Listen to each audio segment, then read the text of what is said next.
काफ़ी मशक्क़त के बाद जीएसटी बिल आप पारित करने में कामयाब हुए। क्या आप ये बताना चाहेंगे कि आप इसको कितनी बड़ी कामयाबी मानते हैं और इससे आम आदमी को क्या लाभ मिलेगा? देश आज़ाद होने के बाद फाइनेंस और टैक्सेशन सिस्टम में जो रिफॉर्म हुए हैं, शायद ये आज़ाद हिंदुस्तान का सबसे बड़ा रिफॉर्म है। और इस रिफॉर्म से भारत में तो बहुत बड़ा बदलाव आएगा।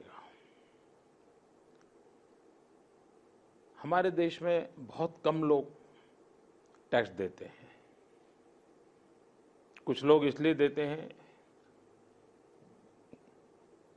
कि दिल में देशभक्ति पड़ी है कि देश के लिए मुझे कुछ करना चाहिए। कुछ लिए इसलिए देते हैं कि भाई कभी नियम तोड़ना नहीं चाहिए, कानून में रहना चाहिए, इसलिए देते हैं। कुछ लोग इसलिए देते हैं कि भाई बेकार में कहीं पचड़े में पड़ जाएंगे, परेशानी में आ जाएंगे, जान छोटी लाखों पाए, दे दो। लेकिन ज़्यादातर इसलिए नहीं देते हैं कि प्रोसेस इतनी कठिन होती हैं और एक बार इस चक्कर में पैर पड़ गया तो पता नहीं कब निकलेंगे, डर रहता है। जीएसटी के बाद इतना सरलीकरण हो जाएगा कि सामान्य व्यक्ति भी देश के लिए कुछ करना चाहता है तो जरूर टैक्स देने के लिए आगे आएगा। इसलिए कोई कठिनाई नहीं होगी, बड़ी सरल प्रोसेस से हो जाएगा। दूसरा, आज भी आप जाओगे तो होटल में खाना खाओगे तो बिल आएगा, बिल के नीचे ये शेष, वो शेष, डिगना शेष, फलाना शेष, और व्हाट्सएप पर लोग भेजते हैं कि ये इतना बिल और इतना शेष, ये सब निकल जाएगा।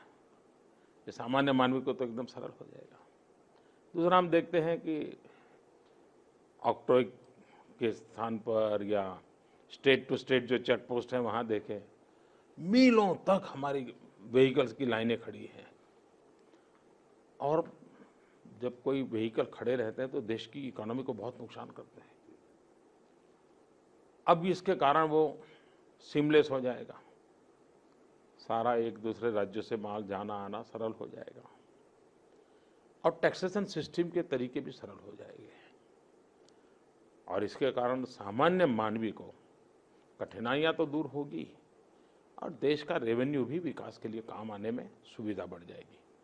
आज कभी कभी केंद्र और राज्यों के बीच में अविश्वास होता है, इसके बाद वो अविश्वास का माहौल भी खत्म हो जाएगा, क्योंकि एक ही प्रकार की टैक्सेशन सिस्टम होगी, हर एक को पता होगा क्या हो रहा है, तो एक ट्रांसपेरेंसी आ जाएगी और जो फेडरल स्ट्रक्चर को भी ताकत देगी।